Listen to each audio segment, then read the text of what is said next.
In really surprising news, the Edmonton Oilers signed Mike Hoffman to a PTO. Is he really going to have a chance to make the team?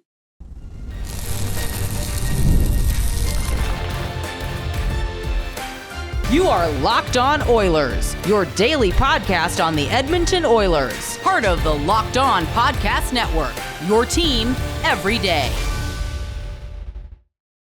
Hello, everyone, and welcome to this Wednesday edition of Locked On Oilers. I am your host, Nick Zararis. I want to thank everyone who makes Locked On Oilers their first listen of the day. Locked On Oilers, a part of the Locked On Podcast Network, your team every day. And today's episode is brought to you by Gametime. Download the Gametime app, create an account, and use code LOCKEDONNHL for $20 off your first purchase. So today's episode is all about the news that broke early on Wednesday morning that the Oilers have signed forward Mike Hoffman to a PTO, a training camp invite. When I woke up this morning and I saw Mark Spector tweet, surprising PTO candidate, stay tuned, see who it is. I was trying to rattle my brain who it might have been. I assumed it was going to be another defenseman, whether it was Justin Schultz or Tony DeAngelo or Kevin Shattenkirk. I just assumed it was a defenseman because with so much uncertainty on the back end going into the season, you would think as many guys as you can audition for a spot as possible would be a good outcome. But lo and behold, the Oilers have invited Mike Hoffman to training camp. And Hoffman is one of the most one-dimensional players I can think of in the entire NHL. His one trait that he's very good at is he's really good at. He's still got an above average, bordering on elite shot. But that's really it. So we're going to dive into Mike Hoffman, how his career's unfolded, what his underlying numbers look like, what his transition stats look like, whether or not I think he's actually going to make the team or not. So starting at the outset, Mike Hoffman has been around a while.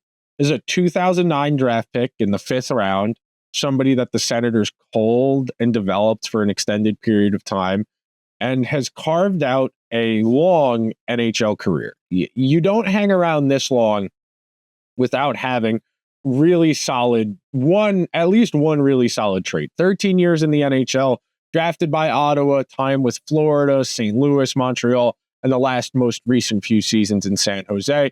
5th round pick way back in 2009. Of course, if you don't remember, the reason Hoffman, who was having a solid start to his NHL career in Ottawa, was traded, there were some behind the scenes issues between Mike Hoffman's wife and Erik Karlsson, and Erik Karlsson's wife related to the child that Erik Karlsson and his wife had that passed away right after being born. And it created a really uncomfortable situation.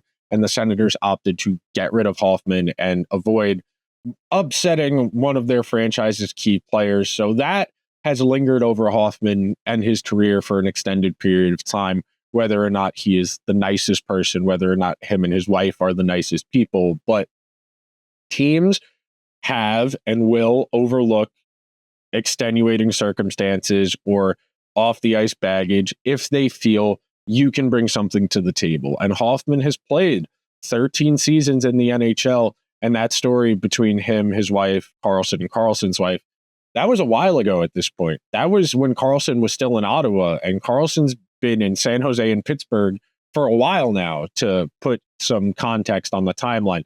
So as far as Hoffman as a player, last year, 1344 of average time on ice. The Sharks were not good last year. They won, I want to say 20 regular season games, if I remember correctly, 19 regular season games. Hang on.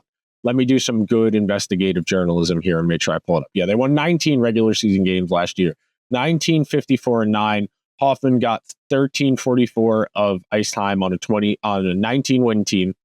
He was the 8th most commonly used forward on the Sharks in terms of total time on ice, not average. He was behind multiple forwards who were traded at last year's deadline, including Duclair, Tomas Hertl. His most common line mates last season, Tomas Hertl, William Eklund, and Fabian Zetterlund. The most common defensemen deployed with Kyle Burroughs and Jan Ruda. 1.5 minutes of power play time per game. No penalty kill roll on the Sharks. And I want to take time to explain this. Hoffman is a one-dimensional player. His one trait is what keeps him in the NHL. Everything else, it's there. There is no great skating stride. There's no great playmaking ability. There's no physicality. There's no forechecking. This is the most pure definition of a shooting one-dimensional guy I can think of in the entire league. At this point in his NHL career, Mike Hoffman is purely a boutique one-trick idea. This is somebody you bring in for one specific reason. And I could understand why the Oilers would bring him into training camp. We talked about this yesterday in regards to Travis Dermott. The idea that you just want bodies. You want guys to push other guys for spots just on the idea that nobody's guaranteed a spot. The issue with that, of course, is the Oilers already are kind of in a position where they might have too many guys up front to kind of get everybody in.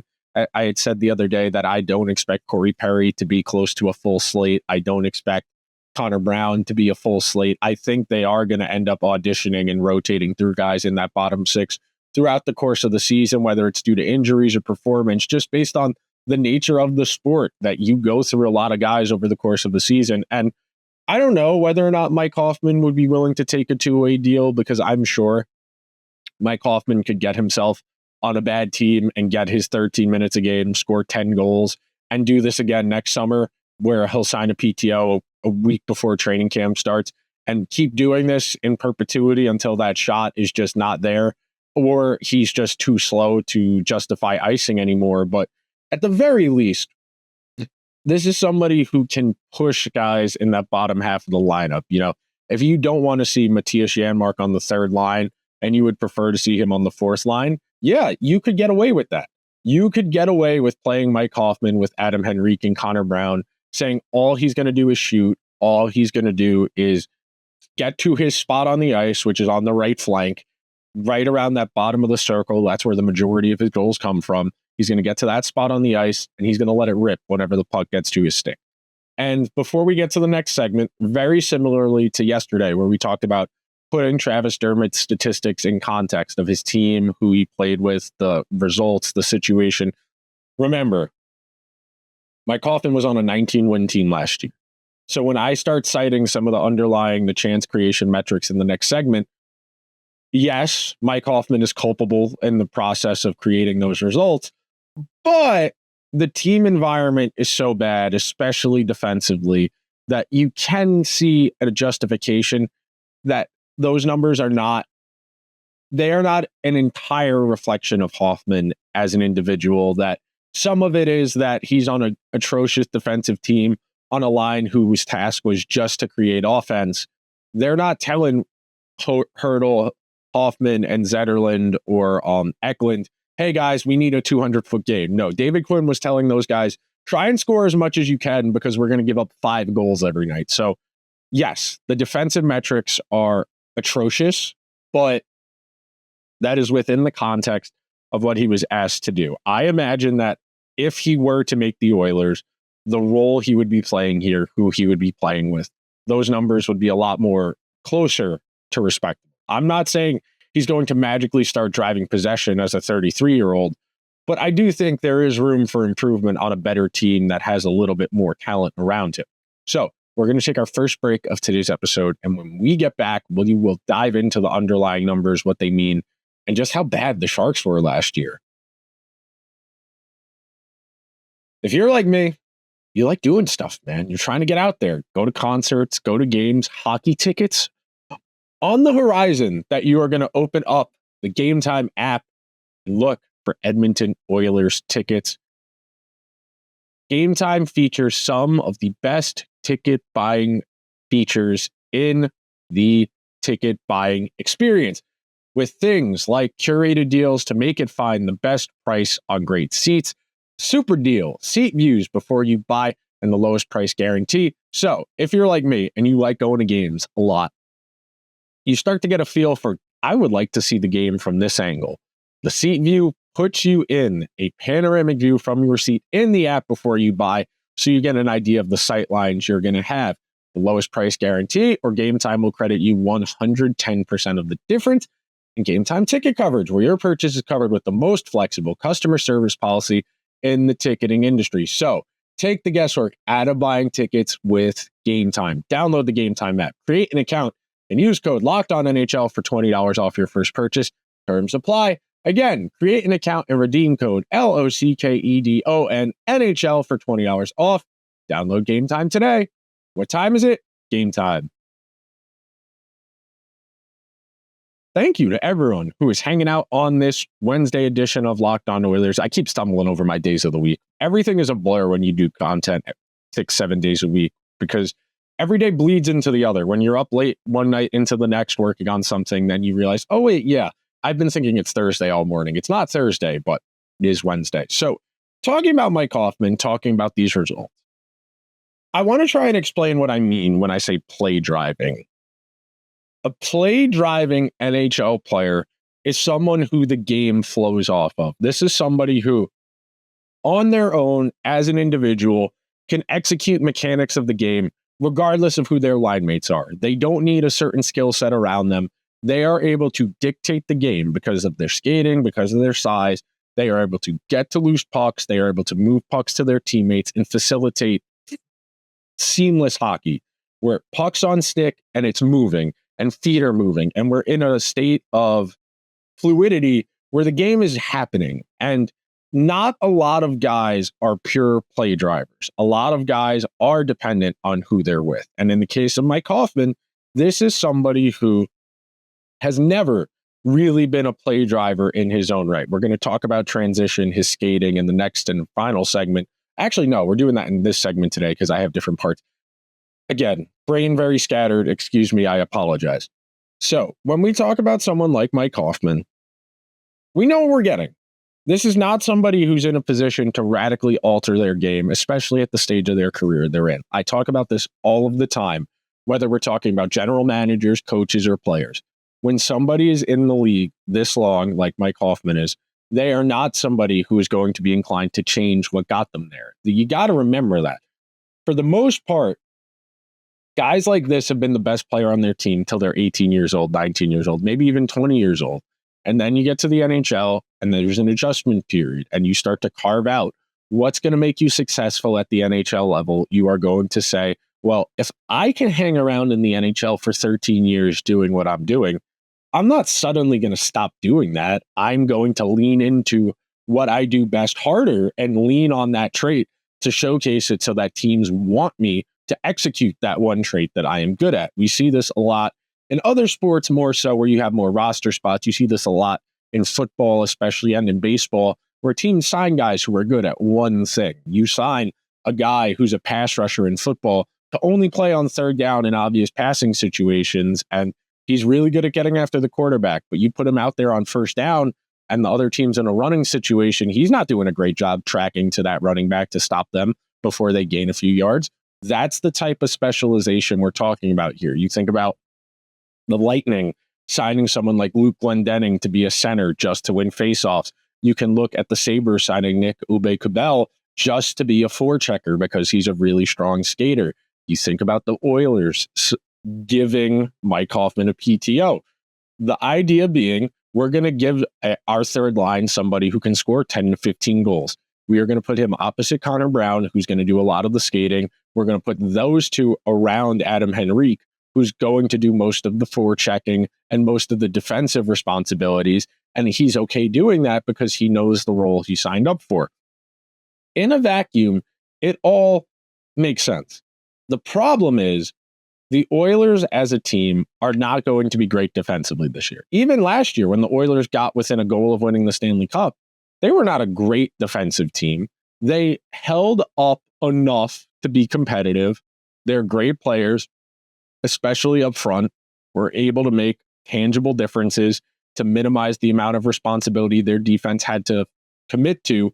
But there did reach a tipping point where the Oilers defense was too much of a liability and was not able to facilitate better offensive play. And because of that, it was ultimately their undoing that put them in a position where they needed to win 3 straight games to win a Stanley Cup. And it was just not something you would want to do if you were trying to think about how to make it happen. So when we talk about these results, again, you heard me say it last segment, I'll repeat it now. Remember, the Sharks won 19 games last year, but Hoffman, 42% of the scoring chances, 36% of the goals, 41% of the expected goals, 37% of the high danger chances. Him and his line mates and defensemen combined for a 6.75 on ice shooting percentage. And he did this with 918 save percentage in his ice time. So they underdid their expected goals when he was on the ice. He was doing this playing with reasonably talented players in Hurdle, Zetterlund, and William Eklund.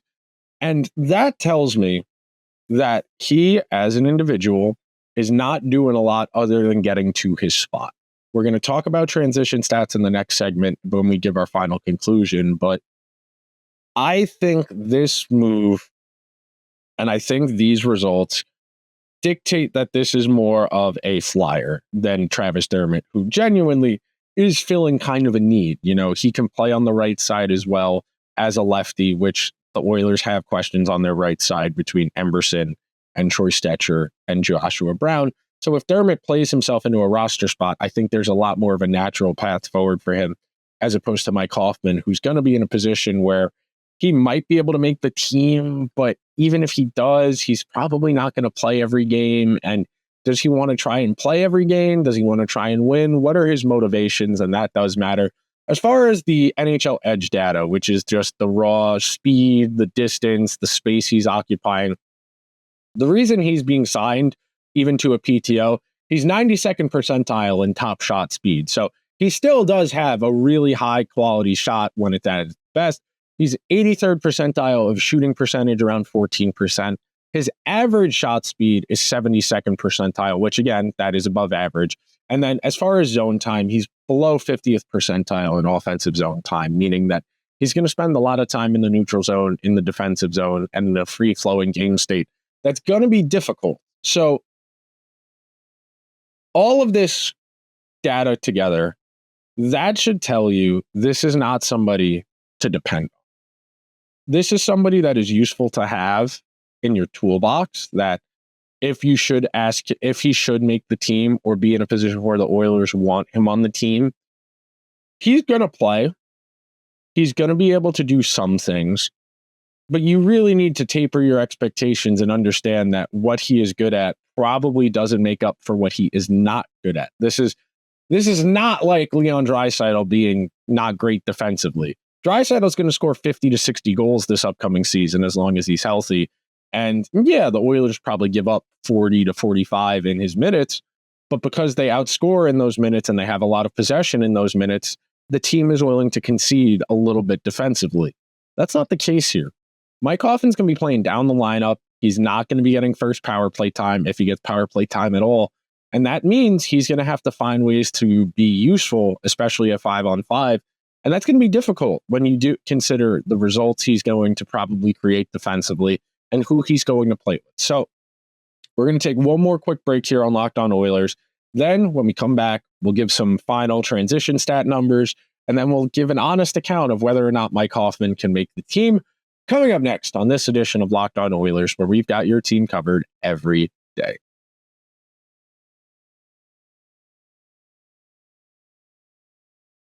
You've heard us talk a lot about FanDuel, America's #1 sportsbook. Well, we have something a little different for you. Now, through September 22nd, all FanDuel customers can bet $5 and get a 3-week free trial of NFL Sunday Ticket from YouTube and YouTube TV. Then, with a YouTube TV base plan, you'll be able to watch every regular season Sunday afternoon at-a-market game. All you need is a Google account and a current form of payment, and you can cancel any time. If you're like me, you are chomping at the bit for more football. Tomorrow night, you got the Patriots going to MetLife to take on Aaron Rodgers and the Jets. The Jets 6.5-point favorites. Sunday afternoon, if you want to take up FanDuel on this deal and get yourself some at-a-market football, Giants at the Cleveland Browns. The Browns 6.5-point favorites. Game in the 1 o'clock window, that's kind of interesting to me. The Texans going to Minnesota. CJ Stroud and the Texans coming off of a big win on Sunday Night Football against the Bears. Going to Minnesota to take on Sam Darnold and the Vikings, who may or may not have the great Justin Jefferson back in the mix after he left the game early last week. The Vikings 2.5-point home favorites. My favorite game of the weekend, though, the Lions going to Arizona. The Lions are 3-point favorites going to Arizona to take on Kyler Murray, Marvin Harrison Jr., and the Marvin Harrison Jr. and the Arizona Cardinals. If you're interested in getting in on the action and putting a little bit of fun into your Sunday, visit FanDuel.com and download America's #1 sportsbook.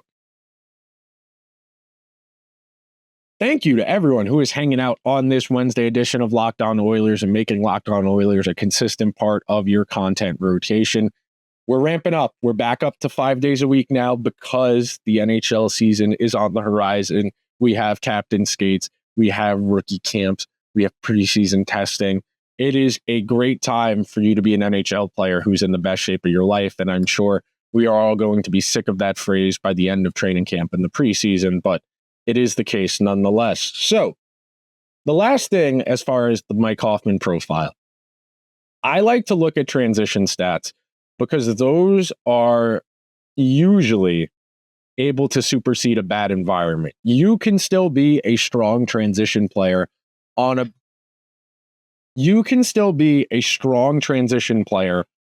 bad team because those traits, the traits that are associated with good transition play, skating, being responsible with the puck, being able to get the puck where it needs to go, you can do that even if you're not on a good team because those are a lot more individually driven. Can you get yourself to the right spot on the ice to be in a position to get the puck on net? Do you put the puck in a position for your teammates to be able to generate high danger chances? Do you skate the puck into the zone with possession so your team doesn't have to work on the forecheck to go and get it back? Or are you yourself a good forechecker who recovers loose pucks and pressures the other team as they try and recover the loose puck? So when we talk about Mike Hoffman, it's a relatively one-dimensional profile. He creates shots at a below average rate and he assists 2 shots at a below average rate. He has one of the lowest rates of chance creation in the entire NHL, not just on the Sharks. He himself, as an individual, creates scoring chances at one of the lowest rates in the entire league, meaning he is only getting that puck and letting it fly. He is not facilitating chance creation. He is not getting to dangerous areas of the ice that are going to lend themselves to second chance scoring opportunities. You know, we talk about all the time. Can you get to that dangerous area around the net mouth? Can you be on the goalie and get 2 or 3 chances off of a zone entry? He has an above average rate of shots off of high danger passes, which makes sense. If he's playing with Zetterlund, he's playing with Hurdle, he's playing with Eklund, he's going to get himself to his spot, receive that pass, and try and get it on goal because he knows he's not getting it to another person in a better spot. And his job as an individual is to get that puck on the net. So I do want to emphasize that for all of my naysaying about his chance creation and his metrics, his job on the Sharks last year was to get to his spot and shoot the puck when it came to him because that's his trait. That is what he's good at. The Sharks were not asking him to be a 200-foot defensive stalwart. They were asking him, get the puck on net as best you can, use your shot, and let's try and score some goals because we're not going to be that competitive. As far as zone entries, the one thing I will say, he does carry the puck into the offensive zone relatively well. To be able to carry the puck in with possession 69% of the time is pretty good. The problem is he doesn't do it that often, and that makes sense. Tomas Hertl is a dynamic skater. Fabian Zetterlund and William Eklund are both more dynamic skaters, and you would be more inclined to have those guys carry the puck in because that way it affords Hoffman the time and the space to get to where he needs to be on the ice to create those chances. You want your shooters to be in position to receive a pass when they need to, as opposed to if Hoffman carries the puck in, he's not going to be able to move the puck as well as a Hurdle, as a Zetterlund, or as a Eklund. So it makes sense that even though he's pretty good at it and that defenses probably afforded him that space because they were more weary of his line mates carrying the puck into the zone, it does make sense that he is good at carrying it in on an individual basis. A low rate of zone entries overall, like I said, and then a low rate of forecheck pressures and not a lot of dump-in recoveries, which tells me he's not great off of the rush. And even when they do play dump and chase, he's not going to be somebody who's going to go and get it, which again, he's a shooter. He's getting to his spot on the ice, and that's it. He is getting to his spot, and that's what you should take. If you take away nothing else from today's episode, think about Mike Hoffman is your pure ISO spot up shooter. You think about the guys in the NBA today who just stand in the corner, wait for that high percentage three they can hit 45% of the time. And that's all they do. He gets to his spot and he shoots. Mike Hoffman is not going to be somebody who's going to radically alter their game. He's probably, and I should say he would probably, because there's no guarantee he makes the team, he probably would have better underlying results and better transition stats on a good team like the Oilers. The Oilers are going to be strong in transition because they've been for the last handful of seasons, even on a third line, even if he's not playing with McDavid or Draisaitl, the Oilers overall have pretty strong underlying transition numbers because of their team, the way they play, the style they want to play. It lends itself to being strong in transition. So I don't think Mike Hoffman makes the Oilers. I'm just going to come out and say it. Yesterday, I was a lot more ambiguous because I really wasn't sure what the timeline was for some of the Oilers defensemen working their way back, whether it be Stetcher and his ankle injury or Darnell Nurse, and whether or not how many preseason games Nurse plays, whatever. There is a real need for answers on that back end. The problem for Hoffman, the Oilers spent a lot of money in free agency. They gave Janmark a small raise. They brought back Connor Brown. They brought back Corey Perry. With all of those bottom six pieces relatively locked in, there is not a straightforward path to Mike Hoffman on this team without jettisoning someone else off of it. Whether or not you think he deserves it or not, the Oilers are pretty close to the cap ceiling. They have $945,000 in cap space right now as we sit here on September 18th at 12:38 Eastern Standard Time. That means that if the Oilers were to sign Travis Dermott to an actual contract, they would not have enough money to sign Mike Hoffman to an actual contract. The Oilers could find a way to make some money work if they were able to send someone down, like we talked about yesterday, if Travis Dermott signed a two-way contract as opposed to a one-way contract and wouldn't need waivers. I struggle to imagine Mike Hoffman would take a two-way contract because I think he thinks he's better. He's too good to be in the AHL, and I would be inclined to agree with that because of the nature of his trait, what he's good at, and teams are going to sign these guys. You think about Dominic Kubalik, you think about Ryan Donato. There are a lot of guys over the years who can score 10 to 15 goals who will continue to get opportunities because goal scoring, even on bad teams, it's valuable and it's hard to come by. So with that in mind, I'm going to say no, Mike Hoffman does not make the Oilers. I think Travis Dermott has a better chance of making the team. Of course, I could be wrong. That's the nature of doing content, is occasionally you're going to get some wrong, but the goal is to get more right than you do wrong. But that will do it for today's edition of Locked On Oilers. So if you could be so kind, please subscribe to the show wherever you get your podcasts. If you're listening on Apple or Spotify, please give the show a 5-star review. If you are watching over on YouTube, like, subscribe, hit the alarm bell so you get a notification whenever new content goes live. And let me know, do you think Mike Hoffman's going to make the Oilers? Do you think Travis Dermott's going to make the Oilers? Let me know in the comments. And before we get out of here, thank you for making Locked On Oilers your first listen of the day. Now for your second listen, go find Locked On NHL, where the local experts keep you updated on all the biggest storylines ahead of the season. Find Locked On NHL on YouTube or wherever you listen to your podcasts. I will talk to you guys tomorrow. Till then, let's go Oilers.